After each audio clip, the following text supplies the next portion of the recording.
Lanterna do Abe, sempre com um sorriso no rosto, mesmo para falar de uma coisa séria, triste e grave, como essa que será o assunto de hoje. O apocalipse zumbi. Prepare-se. Evidentemente, mesmo diante de um quadro triste, sombrio, gente vai morrer, eu procuro manter um otimismo, uma pegada de esperança para não fazer como vai. Eu critico as pessoas que não acreditam que é possível atingir objetivos fantásticos. Então, ou muito bons. Então, eu sempre procuro encarar, mesmo cenários ruins, difíceis, com um sorriso no rosto. Mas não entendam isso como fico feliz com o que a gente irá passar. Eu estava comentando sobre o tema com o Eric, muito para a gente começar a preparar o farol, os faroleiros, os grupos. Nós temos um grupo de médicos no farol muito forte, um grupo grande, forte e que deve ajudar a traçar estratégias de como enfrentar a próxima onda. Por que eu acho que haverá uma próxima onda? Primeiro, veja os relatórios, o diário do Fauci. O Fauci não chegou lá pela competência ou pela beleza dele, ele foi colocado, ele foi escolhido para estar lá. Então a analogia que eu fiz é você tem a casa, você tem o guardinha lá, o noturno que apita, passa de lambretinha apitando, vigia lá, e o cara tá de conluio com os bandidos que pularam o muro e roubaram a tua casa. Pegaram o guardinha foi para a delegacia, deram um aperto nele, ele falou, tem. Mas quem foi? Não falou. Ele não contou quem foi. Dá para saber. Eu volto a afirmar para vocês. O Bill Gates está envolvido até a tampa com pesquisa médica esquisita, com vacina esquisita, com um monte de coisa. E é um cara mau. O Bill Gates é um cara mau. É envolvido com esse tipo de pressão. A Microsoft começou nesse jogo. Ele conseguiu, através de uma família de esquerda, com contatos e relacionamentos, conseguiu um contrato com a IBM para fornecer o DOS. E a partir daí ele começou um jogo de monopólio a jogar todos os outros concorrentes para fora de software. Então ao longo da minha vida, eu vi o que ele fez. O QPro era muito superior ao Lotus 123. E ele se envolveu ele se envolveu com medicina através dos espaços tributários, que a benemerência, isso é a caridade, isso é, ele contribui com essas coisas, cria a fundação, contribui, mas contribui nada, é só para a isenção tributária e ele mantém todo um jogo de bastidor que dá um monte de dinheiro e poder para ele. Assim como o John Rockefeller fez. Ele teve que sair do monopólio do petróleo, pegou o dinheiro e colocou para financiar, para patrocinar, entre aspas, faculdades de medicina. As que seguiam as prescrições, os procedimentos da indústria química que ele passou a investir e controlar para fazer os remédios, ele dava dinheiro, promovia os médicos dentro dos departamentos das faculdades principais e foi criando essa estrutura monstruosa que hoje é a medicina americana. Nunca levaram uma trancada. A Fundação Rockefeller, né? Nunca levou a trancada que eles deveriam ter levado. A única pessoa que enfrentou eles na história foi o Theodore Roosevelt. Se achar outro Theodore Roosevelt para dar uma trancada, de acabar com essa família. Outro, Bill Gates. Não é só o Epstein, que ele estava envolvido lá na ilha do Epstein, não é só isso de maldade que ele tem um monte de coisa maldade. Outro que eu acho que está envolvido indiretamente com que é mais opaca, a estrutura da BlackRock é mais opaca. Mas a gente precisa começar a monitorar no farol, ter um núcleo de inteligência no farol para ir atrás de quem está articulando, para descobrir quem está articulando, o que pode estar articulando. Isso que o que foi levantado é que mais da metade, 70% do processo decisório foi lá na China, foi do governo chinês, foi o Partido Comunista. Aí eu não consigo ver como a gente pode ter alguma informação vindo de lá. Mas nós precisamos, como grupo, começar a antecipar esse movimento. Por quê? Porque eles fizeram mal, ganharam muito com isso, e agora a culpa é do guardinha. E mesmo o guardinha, o marreco que está lá na linha de frente, mesmo esse capaz de não se rasgar. E se ele não abrir o bico, a gente não consegue nem mapear direito quem foi que mandou. Nos bastidores, chegou o momento de a gente começar a pesquisar quem colocou o Fauci lá, quem está bancando, quem foram as organizações que realmente estavam diretamente envolvidos. Para que a gente precisa saber disso?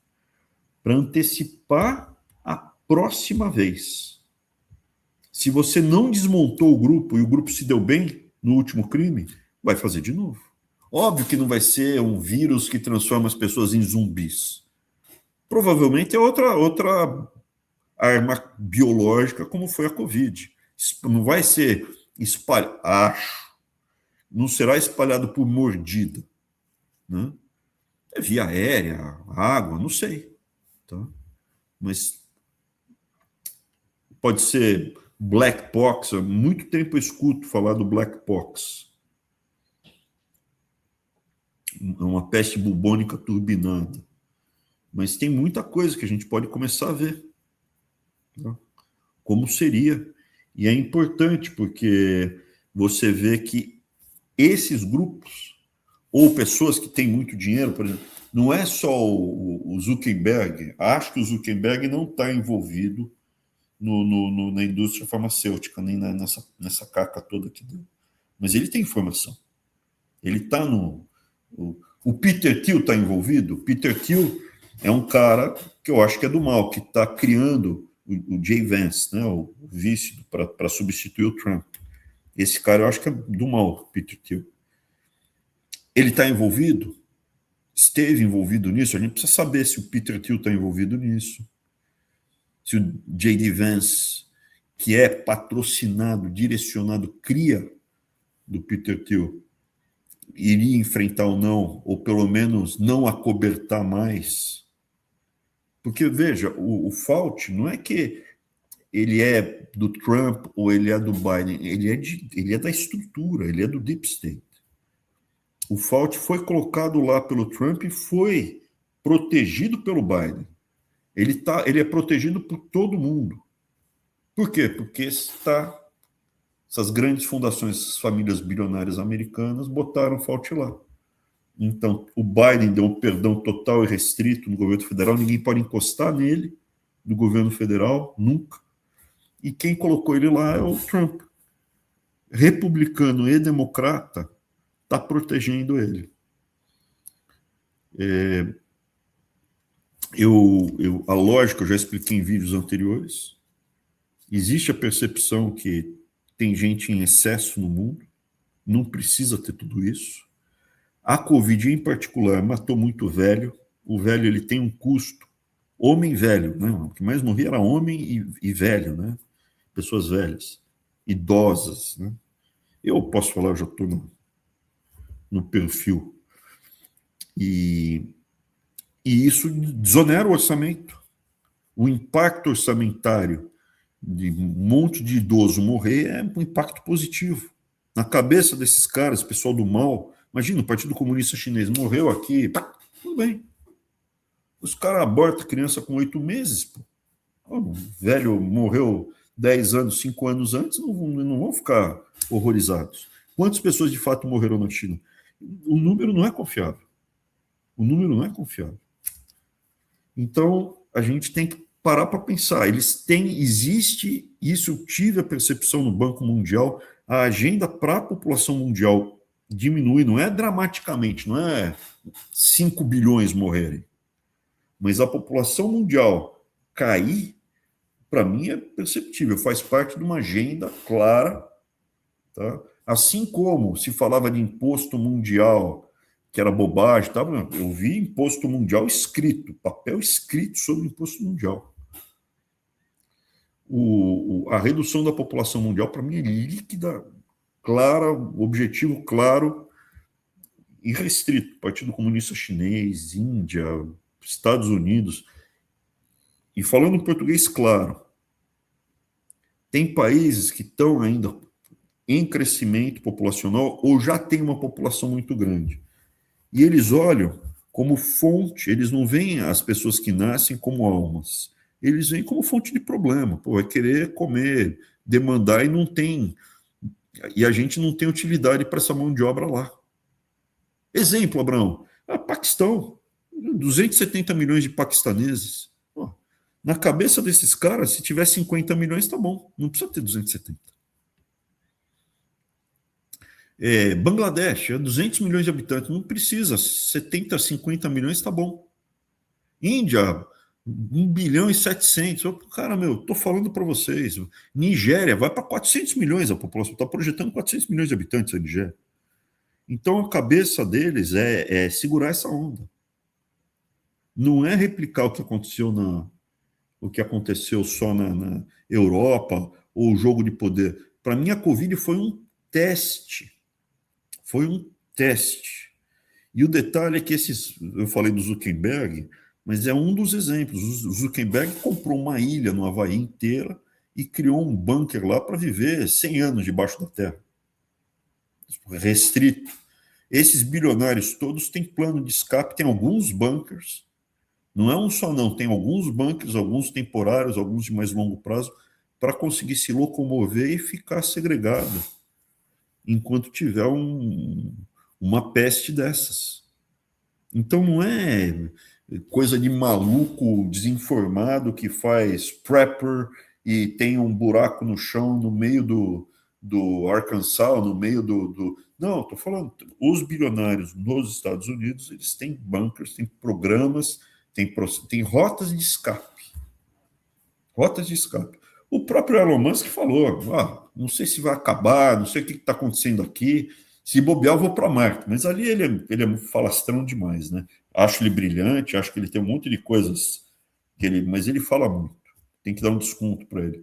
Mas fala-se nesse grupo lá do topo, de forma até relativamente aberta, sobre estratégias de sobrevivência para cenários distópicos de crise como essa. E essa crise está sendo gestada. O que eu estou trazendo aqui para a discussão do grupo é isso.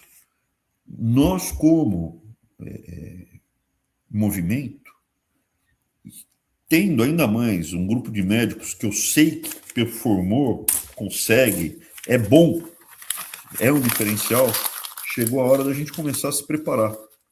Levantar onde estão os nomes, quem são, como a gente pode fazer, o que poderia vir. Essa questão do Black Box eu já escutei, que é uma bomba que estão programando. Mas eu já escutei do Raiva também, Turbinada, um monte de coisa maluca. Era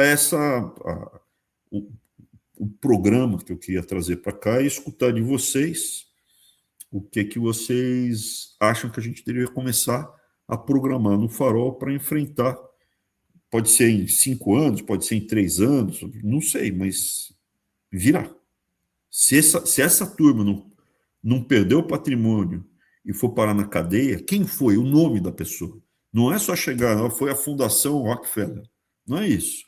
É chegar no cara que fez, que assinou. O cara que assinou tem que ser executado. Tem que ser executado. Pena de morte. Então, não é só o fault. Então era esse. Esse é o call de hoje. E acho que o principal serão as perguntas. Então, não sei, Eric, quer comentar? E aí a gente já pode ir para as perguntas. Bruno, o que o pessoal, algumas pessoas estão preocupadas é como se preparar para isso, né? Qual seria a ideia? Porque o pessoal fica um pouco de medo, né? Eles ficam, pô. Teve até um que mandou uma mensagem aqui, vou abrir antes das perguntas, que falou assim, pô, eu gosto do Abraão, gosto do Farol, mas eu acho que ele deve ser jovem, né? Ele falou assim, pô, tô até com medo de fazer filho, cara. Porque é pandemia, talvez uma nova pandemia que venha, a economia tá indo pro buraco, eu quero ter filho, mas a minha vida tá. Como é que eu vou colocar uma criança nesse mundo, né? O pessoal tá desesperançoso aí, Abrão. Quer que eu fale o quê? Tá tudo tranquilo? Fecha o olho e vai fundo? Se quiser, eu falo. Fecha o olho e entrega para Deus.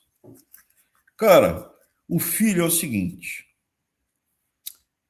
você vai ter que se preocupar com ele o resto da vida. Mesmo quando ele já for adulto e tiver em condições de se defender, você sempre vai ficar preocupado se está tudo bem com ele. A vida é efêmera. Você tem que partir do pressuposto seguinte: se você não tem nenhuma abstração transcendental, isso é, morreu, acabou, eu sou uma lâmpada, acabou, apagou, a vida termina com a morte, cara. O final é ruim. O final é a morte. Acabou. Se você olhar assim por esse prisma, a minha vida foi cheia de crises e problemas. A vida do meu pai foi um pouco menos. O período que ele viveu foi um pouco menos. A dos meus avós foi horrorosa, cara. Meus avós estavam na Segunda Guerra Mundial. Antes, os meus bisavós teve a Primeira Guerra Mundial e teve o grande crash da Bolsa. O mundo, a história da humanidade, não é uma história de céu azul, céu de brigadeiro. A gente não está no Jardim do Éden. O mundo é cheio de problemas. E a discussão que eu tive lá do Fernando Mello. Ah, meu Deus, nada vai dar certo, eu vou ficar quieto. Ah, não vai ser, não. Mesmo diante de todos os problemas, mesmo no cenário ruim, eu consigo tocar um monte de projetos. O Eric me conhece há um tempão. Tá um monte de pepino, mas eu estou olhando além, vou plantando, vou fazendo, vou tocando. Você vai criando os filhos, vai tendo relacionamento amoroso. Para você ter filho, a primeira coisa é arrumar uma pessoa boa do sexo oposto. Se você ficar fazendo sexo com uma pessoa do mesmo sexo que você, eu sinto em lhe falar, mas não sai beber daí, tá? Então arruma um rapaz ou uma moça, não sei se é homem ou mulher, o faroleiro, e começa a criar a intimidade. Por quê? Porque na crise dá problema, dá rusga, e é justamente o vínculo. Eu atravessei um monte de problema com a Dani. Problema de Brasil, de crise, cara, tudo quanto foi coisa aconteceu. Até problemas familiares, pessoais. O que o casamento não acaba é a nossa relação que a gente vai construindo ao longo do tempo. E junto você vai atravessando. Cara, eu lembro que a Dani, eu já tinha algum dinheiro e eu sabia que o Brasil estava piorando muito. E a Dani estava grávida e eu falei, quer saber? Eu vou comprar um carro blindado para ela. Comprei uma Rave. Tinha um colega de banco que queria vender, o carro tinha 5 mil quilômetros, falou, vende para mim. E mandei blindar. A hora que o carro ficou pronto, 3 meses depois, o PCC paralisou a cidade. Ah, meu Deus do céu, paralisou a cidade. Você tem que estar preparado. A vida está cheia de problemas, mas eu sou pobre. Não é todo mundo que morre, cara. Essa é a primeira coisa. Não é todo mundo que morre. Se você não é judeu na Segunda Guerra Mundial, a chance de você morrer não é nem 50%. Se é um judeu na Segunda Guerra Mundial, a chance de morrer era 95%, certo? De cada 21 sobreviveu. Agora, se você não é judeu na Segunda Guerra Mundial, você é um polonês na Segunda Guerra Mundial, um polonês católico na Segunda Guerra Mundial, a chance de morrer era 20%, 15%. Alemão, 10%, 15%, 20%, 15%. Isso. Tem que estar preparado, cara. Quanto mais preparado você tiver, menos dor e sofrimento você vai ter. É isso que eu falo no Farol o tempo inteiro. Se prepara, se prepara, se prepara. Por que eles não me pegaram? Porque o dia que eles resolveram me pegar, eu tinha um passaporte, um visto, Eu tinha o visto na mão, eu tinha o passaporte na mão, tinha conta legal, oficial, num banco nos Estados Unidos. Se eu chegasse aqui e não tivesse dinheiro no bolso, tivesse $500 no bolso ou $3.000 no bolso, cara, olha o perrengue que eu ia passar. Eu cheguei aos Estados Unidos, fui parar no hotel, cartão de crédito. Não, mas você foi para o Banco Mundial. O Banco Mundial só me contratou uns 3 meses depois que eu cheguei aqui. Quando minha família chegou, estava já tudo certo, tudo aluga, porque você precisa estar preparado. Quanto mais você se preparar, menos você vai sofrer. E a tua vida segue, cara. O mundo sempre teve crise, sempre teve guerra. Esse período que a gente viveu sem guerra é exceção. Exceção. Falar para um sírio que a vida, um cristão sírio, que a vida dele é tranquila, cara, o mundo que ele vivia acabou. Na Síria, um cristão no Iraque, acabou. Entendeu? Tem que ter essa perspectiva histórica. Se você for um nigeriano hoje, a tua vida é caótica, cara, é absurda, mas as pessoas casam, vivem, levam a vida. Explicar a vida do brasileiro para um americano é surreal. O americano não consegue entender carro blindado, RAV4, Corolla blindado, Corolla é carro de pobre, aqui blindado, ele não consegue entender, bulletproof, não consegue entender. Armored, não consegue entender. Cocô na praia? Como assim? Mas por que você nada no cocô? O cara não consegue entender que não tem 50% do nosso esgoto é jogado em natura na praia. Que o pessoal nada no cocô. Que o cocô, 50% do esgoto no Brasil é jogado em natura. E você vai se adaptando. Você tem que se preparar. Se é cidadão, se é descendente de italiano, de português, dá para tentar o passaporte, dá para você tentar aprender um ofício que seja prático. E à medida que você for se preparando, aumenta a chance de sobrevivência e viver bem. Não é só sobreviver, é viver bem. A minha vida teve um monte de crise, cara. Pô, peguei tudo no colo, cara. Eu peguei tudo que você puder imaginar. Fora meu pai se separou da minha mãe. Quanto mais adulto, menos eu tolero sofrer com uma crise. Porque, pô, eu sou adulto, tinha que estar preparado para enfrentar essa crise. Eu estou descrevendo uma crise que acho que vem bater. Começa a se preparar. Ao mesmo tempo, não para de namorar com a moça, melhorar a sua profissão, melhorar a sua perspectiva. Você não precisa ficar o dia inteiro apavorado. Vai se preparando. Vai se preparando. O que você vai fazer da sua vida? Vai ficar no Brasil? Aprende um ofício que você consiga trabalhar aí e tal. Se prepara. A economia caiu 5%. É uma recessão horrorosa, 5% de recessão. Sobrou 95%. Quando tem uma recessão de 5%, é horroroso. Sobra 95%. O PIB cai 5%, então produzia-se 100 carros. Agora produz 95. Continua sendo produzido. E a quantidade de carro que já havia continua rodando. Aumentou no ritmo menor. Então não é para entrar em desespero com o que eu estou falando aqui, é para você se preparar para poder viver bem, para poder passar para a próxima fase, para poder passar para a próxima geração, e sempre contando com o transcendental. Existe alguma coisa além. Nós não somos uma lâmpada que apaga e acabou. Se eu fizer tudo bem, eu acho que eu serei alguma coisa melhor.